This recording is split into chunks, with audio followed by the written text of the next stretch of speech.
النعمة وله الفضل وله الثناء الحسن وصلوات الله البر الرحيم والملائكة المقربين على سيدنا ومولانا محمد وعلى آله وأصحابه الطيبين الطاهرين.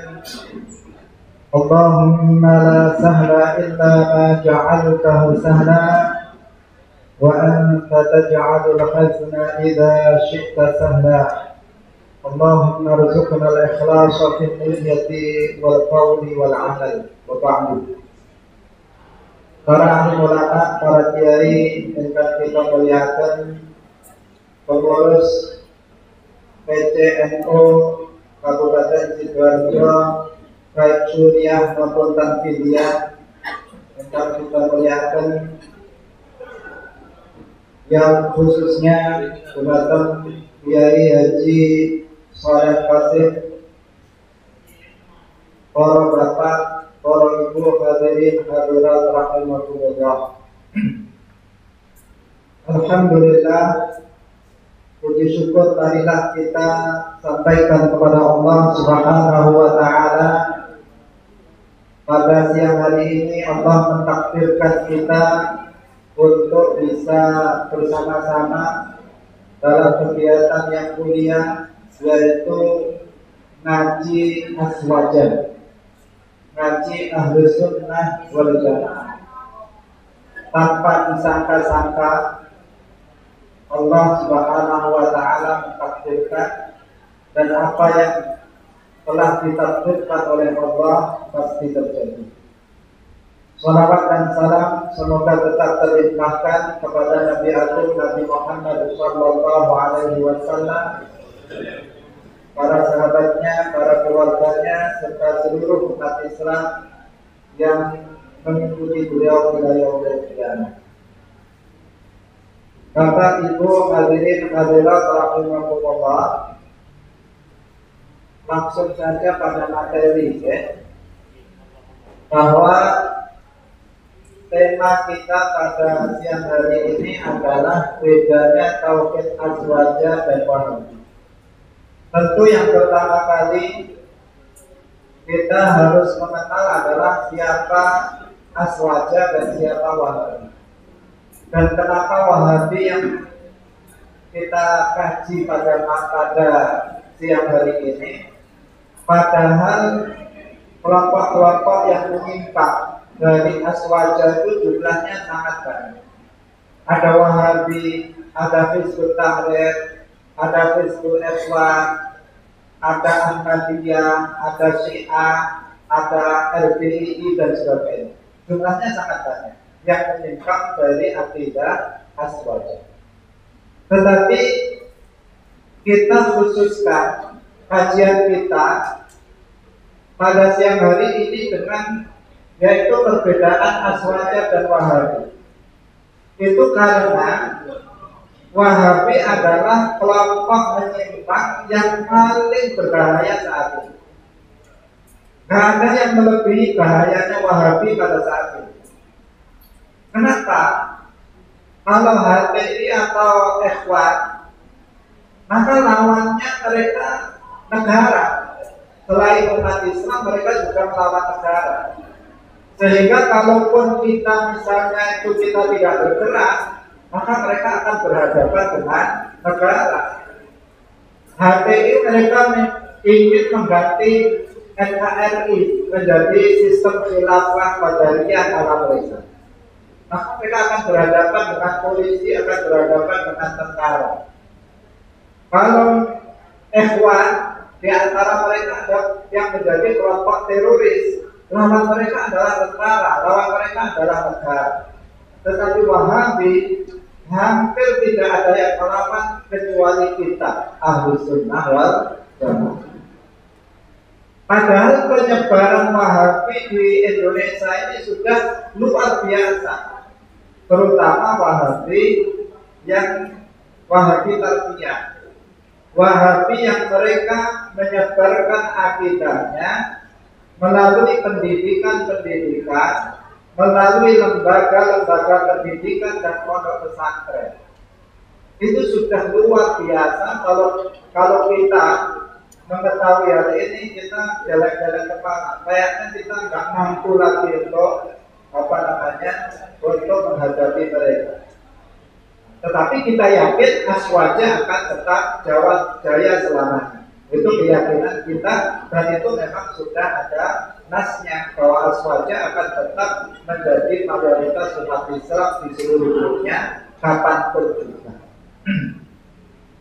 Di setiap kota, baik itu kota kecil ataupun kota besar, itu pasti ada pondok Wahabi. Pasti ada pondok Wahabi di situ. Misalnya di Malang ada Ma'had Abdurrahman bin Auf. Di Surabaya ada Ma'had Umar bin Khattab. Di Solo ada Ma'had Imam Bukhari. Di Jogja ada Ma'had Ali bin Abi Thalib. Di Jakarta ada Ma'had Utsman bin Affan. Di Medan ada Ma'had namanya lupa saya juga nama seorang sahabat. Di Kediri ada Ma'had namanya Ma'had Imam Muslim. Saya yakin di Sidoarjo juga ada. Itu hanya saya sebutkan itu cuma satu-satu. Padahal di setiap kota itu ada beberapa. Di Pare saja yang kota kecil itu mendekati 10 pondok Wahabi ada di sana. Itu Pare yang dekat rumah saya, itu kota kecil. Pondok Wahabi sudah begitu sangat banyak. Padahal Kabupaten Kediri ini pondok pesantren NU itu yang terbanyak di seluruh Indonesia. Tetapi pondok Wahabi juga banyak di sana. Apalagi kalau di kota-kota besar. Artinya apa? Artinya perkembangan Wahabi itu sudah sampai ke daerah-daerah dan sudah merata di seluruh Indonesia. Tetapi mereka nggak ada yang melawan, karena Wahabi tarbiyahnya, Wahabi yang mengembangkan ajarannya melalui lembaga pendidikan, mereka tidak melawan negara, mereka melarang demo, mereka melarang untuk melakukan aksi terorisme, tetapi mereka mengajarkan akidah yang sangat membahayakan umat Islam nanti di akhirat. Karena perbedaan antara Aswaja dan Wahabi itu dalam prinsip akidah. Permasalahan ma'rifatullah, permasalahan mengenal Allah. Mereka mengenal Allah tidak sesuai dengan yang seharusnya. Sehingga apabila seseorang itu meyakini keyakinan Wahabi, maka terancam di akhirat tempatnya adalah neraka. Itu jauh lebih berbahaya daripada misalnya robohnya negara ini. Lebih berbahaya daripada matinya kita di dunia ini karena kena bom dan seterusnya. Karena itu kita nggak bisa diam.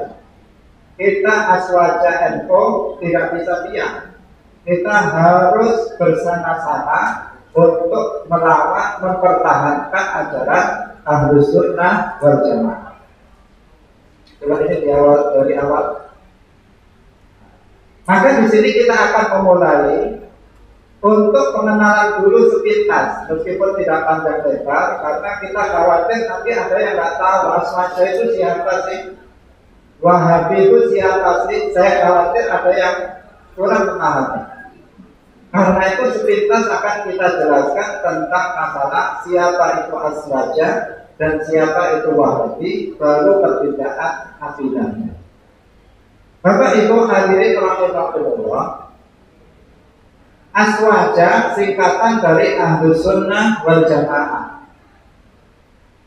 Ini berangkat dari sabda Rasulullah Shallallahu Alaihi Wasallam, wa tastariqu ummati ala 73 firqatan kulluhum fin nari illa millatan wahidah. Qalu man hiya ya Rasulullah? Qala ma ana alaihi wa Rasulullah bersabda, umatku akan terpecah menjadi 73 golongan. 73 golongan. Kulluhum finnar, semuanya di neraka. Illa millatan wahidah, kecuali satu kelompok. Berarti yang di neraka berapa? 72 golongan. Yang di surga cuma satu golongan. Para sahabat bertanya, "Man hiya ya Rasulullah?" Siapa kelompok yang selamat, al-firqatun najiyah itu wahai Rasulullah? Rasulullah menjawab, "Ma ana alaihi wa ashabi." Yaitu golongan yang berpegang teguh kepada ajaranku dan ajaran para sahabatku. Kalau dialihkan ke dalam bahasa kita sekarang menjadi ahlus sunnati. Ma'ana alaihi artinya ahlus sunnati wa ashabi wal jamaati. Berarti ahlus sunnati wal jamaah adalah kata lain dari kata ma'ana alaihi wa ashabi. Ma'ana alaihi ashabi. Ma'ana alaihi artinya golongan yang mengikuti ajaranku. Artinya sunnah Rasulullah. Sunnah Rasulullah itu artinya ajaran Nabi, ajaran Rasulullah, baik itu akidahnya ataupun amal ibadahnya maupun akhlaknya, itu mengikuti Rasulullah. Itu namanya sunnah Rasulullah. Jadi sunnah Nabi itu artinya bukan sesuatu yang hukumnya sunnah. Di sini dalam hal ini maknanya bukan seperti itu. Kalau kita menyebut atau kita mendapati dalam hadis itu kata-kata sunnah, maka yang dimaksud itu bukan perkara yang hukumnya sunnah, tetapi artinya ajaran Rasulullah. Thariqatun Nabi, syariatun Nabi. Ini harus kita paham. Karena kalau nggak paham itu terkadang nanti salah paham. Namanya nggak paham, kemudian jadi salah paham. Banyak mubalek itu yang sering saya contohkan, ketika dia ceramah di Walimatul Urus, dia mengatakan an-nikahu sunnati faman raghiba an sunnati falaysa minni. Kemudian dia mengatakan nikah itu hukumnya sunnah. Barang siapa yang nggak menikah berarti bukan umatnya Nabi Muhammad. Nah, ini kan bahaya. Ini bahaya. Menerjemahkan seperti ini berbahaya. Kenapa berbahaya? Terutama bagian yang kedua. Yang pertama, an-nikahu sunnati itu artinya nikah itu adalah syariat Nabi Muhammad, bukan hukumnya sunnah. Karena hukum asal menikah itu dalam kitab-kitab fikih hukumnya mubah.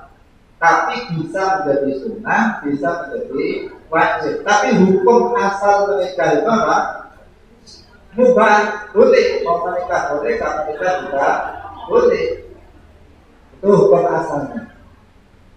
Lebih parah kalau kemudian di bawahnya barang siapa yang nggak menikah maka dia bukan umatku. Padahal betapa banyak para ulama yang nggak menikah. Al-Imam An-Nawawi juga gak menikah. Ada kitab namanya judulnya Al-Ulama Al-Uzab, biografi para ulama yang jomblo tidak menikah. Banyak para wali yang gak menikah karena sibuk untuk beribadah.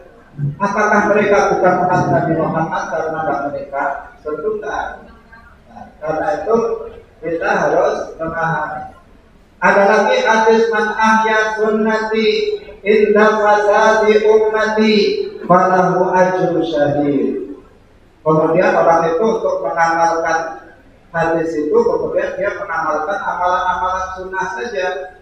Gak mau belajar ilmu agama yang dimikir bagaimana jenggotnya, bagaimana pakaiannya, bagaimana makannya. Itu saja yang dipikir agar sesuai dengan sunnah Nabi. Artinya perkara yang hukumnya sunnah. Padahal hadis itu mengatakan barang siapa yang ketika umat Islam itu dalam kondisi rusak akidahnya, banyak sekali kelompok-kelompok yang menyimpang, banyak aliran-aliran yang menyimpang, kok dia mau berjuang untuk menghidupkan akidah Rasulullah dan para sahabatnya, memperjuangkan akidah azwajah, maka dia mendapatkan pahala orang yang mati syahid meskipun dia mati di atas tempat tidur. Itu maksudnya, bukan orang yang mengamalkan amalan sunnah dengan pengertian hukum sunnah, tetapi sunnah Nabi artinya ajaran Nabi. Maka ahlus sunnati artinya adalah golongan yang mengikuti ajaran Nabi, golongan yang akidahnya sama dengan akidahnya Nabi, yang ibadahnya mengikuti ajaran Nabi, yang akhlak tasawufnya mengikuti ajaran Nabi. Itulah yang disebut ahlus sunnati wal jamaah, artinya golongan yang mengikuti ajaran para sahabat. Bisa dipahami ya sampai di sini. Jadi ahlus sunnati wal jamaah artinya golongan yang mengikuti ajaran Rasulullah, ahlus sunnah, wal jamaah jamaatus sahabat, golongan yang mengikuti para ajaran para sahabat. Itulah ahlus sunnah wal jamaah. Tetapi Bapak Ibu hadirin rahimakumullah, ini diklaim oleh semua kelompok. Semua kelompok itu mengaku sebagai pengikut ajaran Rasulullah dan para sahabatnya. Wahabi itu juga mengaku sebagai ahlus sunnah wal jamaah, pengikut ajaran Rasulullah dan para sahabatnya. HTI itu juga mengaku sebagai pengikut ajaran Rasulullah dan para sahabatnya. Hizbul Ikhwan, Syiah, dan semua kelompok-kelompok dalam Islam semuanya mengaku sebagai ahlus sunnah wal jamaah, pengikut ajaran Rasulullah dan para sahabatnya. Terus bagaimana ini? Apakah dengan mereka itu mengaku berarti ahlus sunnah wal jamaah? Jawabannya tidak. Tidak setiap orang ngaku-ngaku itu kemudian kita benarkan. Meskipun mereka mengaku sebagai pengikut Rasulullah dan para sahabatnya, maka kita harus mana buktinya kalau kalian itu pengikut ajaran Rasulullah dan para sahabatnya? Buktinya mana? Harus ada dalil, harus ada bukti. Kalau kita mengatakan kita ini ahlus sunnah wal jamaah, kenapa? Buktinya apa kalau kita ini ahlus sunnah wal jamaah? Buktinya adalah kita adalah mayoritas umat Islam. Kita ini as-sawadul a'zam, mayoritas umat Islam. Kita ini adalah golongan yang paling banyak diikuti oleh umat Islam dari dahulu hingga sekarang di seluruh dunia. Kita. Dan Rasulullah itu sudah berpesan dalam hadis rawahu Ibnu Majah kurang ya, fa idza ra'aitum ikhtilafan fa 'alaikum bis-sawadil a'zam. Apabila kalian melihat perpecahan, melihat ada kelompok ini, kelompok ini, kelompok ini, kelompok ini, kelompok ini, semuanya mengaku benar, semuanya mengaku pengikut Nabi dan sahabatnya, Nabi berpesan, maka gabunglah kalian dengan sawadul a'zam. Bergabunglah kalian dengan kebanyakan umat Islam. Bergabunglah dengan golongan yang paling banyak pengikutnya. Itu pesan siapa? Pesan Rasulullah. Kalau Rasulullah sudah berpesan seperti itu, maka golongan mayoritas umat Islam itu benar atau salah? Pasti benar dalam akidah. Karena Rasulullah tidak mungkin memerintahkan kita bergabung kepada kelompok yang sesat, tidak mungkin. Rasulullah memerintahkan kita bergabung dengan mayoritas umat Islam karena mayoritas umat Islam tidak akan sesat dalam bidang akidah.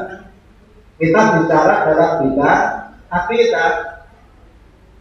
Kalau dalam bidang amaliyah, maka kita jangan ikut yang banyak. Kalau dalam bidang amaliyah, Tetapi kalau dalam bidang akidah, maka kita harus mengikuti kelompok yang paling banyak pengikutnya.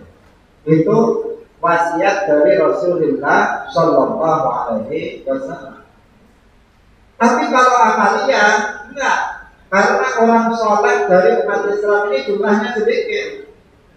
Kalau dalam masalah amaliyah, ikuti yang minoritas.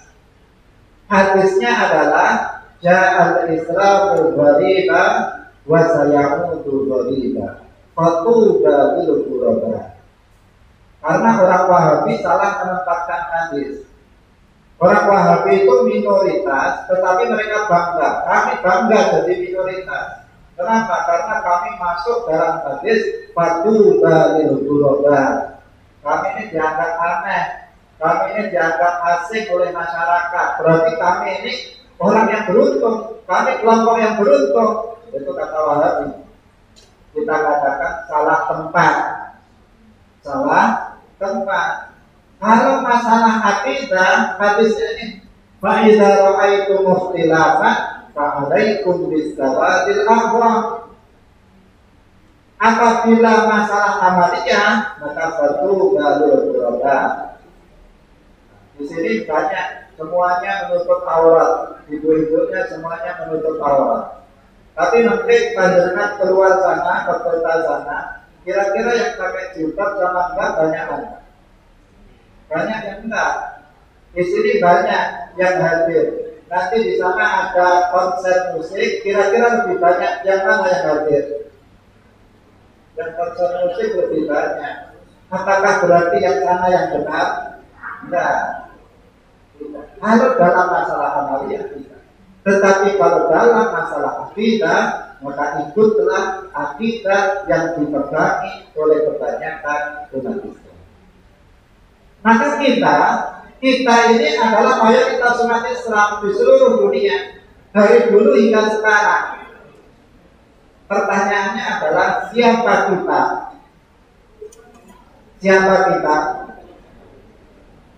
NU. Kita tidak bilang organisasi, kita tidak bicara organisasi. Kalau siapa kita di PKPNU, kita NU. Tetapi kita bilang akidah, kita bicara global. Kalau NU adanya di Indonesia, di luar negeri juga ada, tetapi tidak banyak. Apakah berarti kalau begitu NU saja yang masuk surga? Tidak. Tapi Ahlus Sunnah wal Jamaah. Pertanyaannya siapa kita ini? Kita ini adalah Asy'ariyah Maturidiyah. Kita ini adalah para pengikut Imam Abdul Hasan Al-Asy'ari, Asy'ariyah, dan Maturidiyah, para pengikut Imam Abu Mansur Al-Maturidi. Kita harus mengenal siapa kita, jangan sampai nggak tahu kita ini siapa. Kalau belum tahu, kita beritahu kita ini adalah Asy'ariyah Maturidiyah. Sejak Islam masuk ke Indonesia, disebarkan oleh para wali songo, para kiai, itu yang diajarkan adalah ajaran Asy'ariyah. Mungkin panjenengan nggak terasa, tapi jenengan sejak sejak ibtidaiyah ngaji kitab Aqidatul Awam, itu Asy'ariyah, ajaran Asy'ariyah. Panjenengan ngaji Tijal Ad-Darari, Kifayatul Awam, Al-Husun Al-Hamidiyah, Sanusiyah, itu semuanya ajaran Asy'ariyah, Maturidiyah. Tetapi sebagian kita sudah belajar, tapi tidak tahu siapa kita ini, yang diikuti siapa. Dalam rumusan akidah, kita ini mengikuti Asy'ariyah Maturidiyah. Al-Imam Abdul Hasan Al-Asy'ari dan Imam Abu Mansur Al-Maturidi. Karena itu berarti kesimpulannya sekarang, kalau kita ditanya siapa Ahlus Sunnah wal Jamaah, maka bisa dijawab dengan 3 jawaban. Bisa dijawab dengan 3 jawaban. Jawaban pertama, aswaja adalah golongan yang mengikuti ajaran Rasulullah dan ajaran para sahabatnya. Betul, ma'ana alaihi wa ashabi. Jawaban yang kedua, aswaja adalah golongan mayoritas umat Islam, as-sawadul a'zam.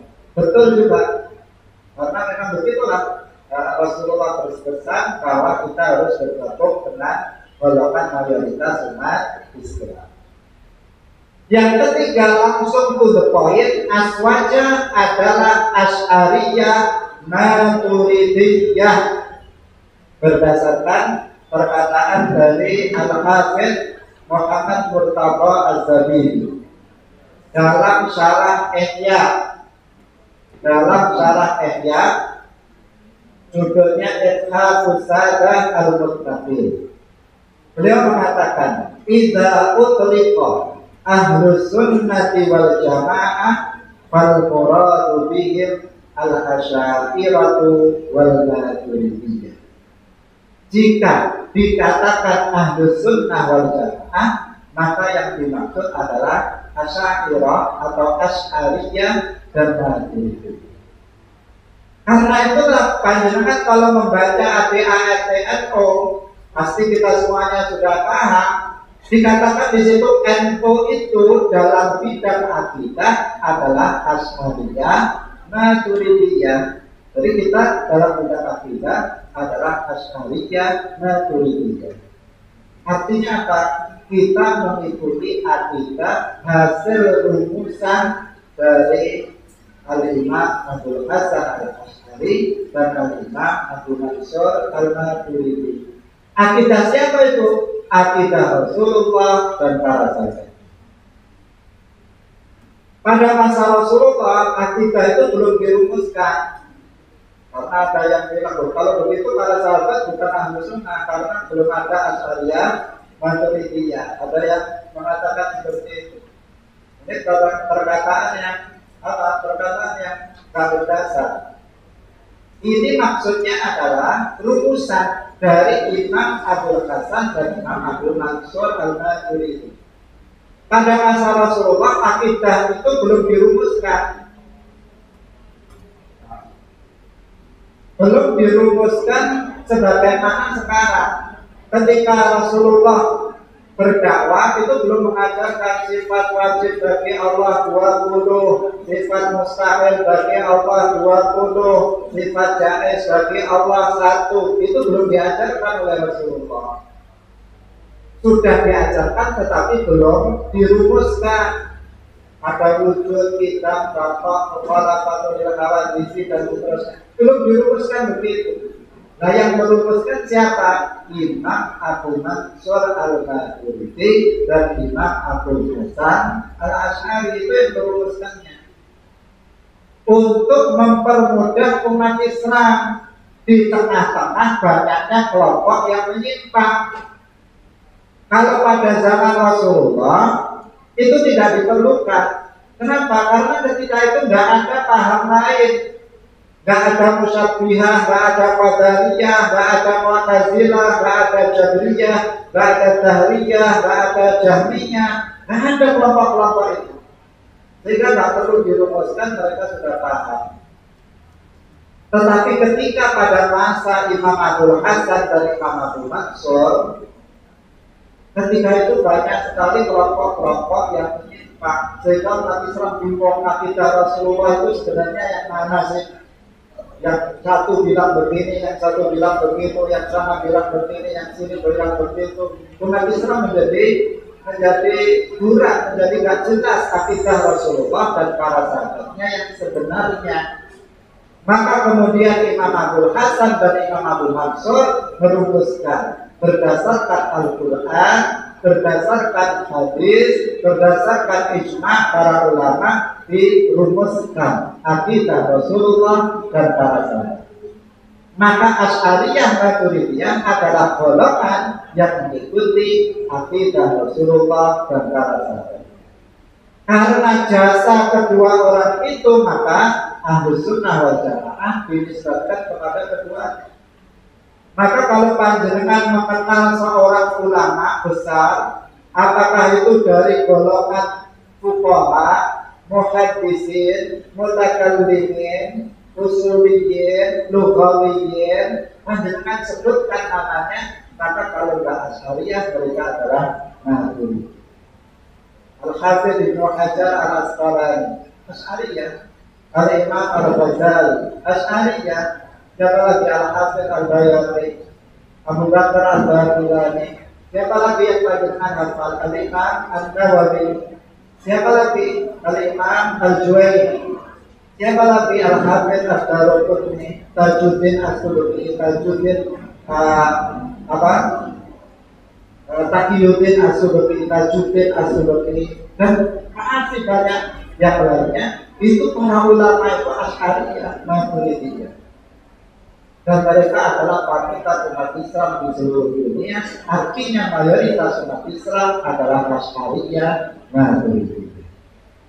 Maka ibu hadirin yang dirahmati oleh Allah, ini cukup sampai di sini pengenalan tentang siapa kita. Kita ini Asy'ariyah, Maturidiyah. Kita ini siapa? Asy'ariyah, Maturidiyah. Kita mayoritas umat Islam di seluruh dunia, dari dulu hingga sekarang.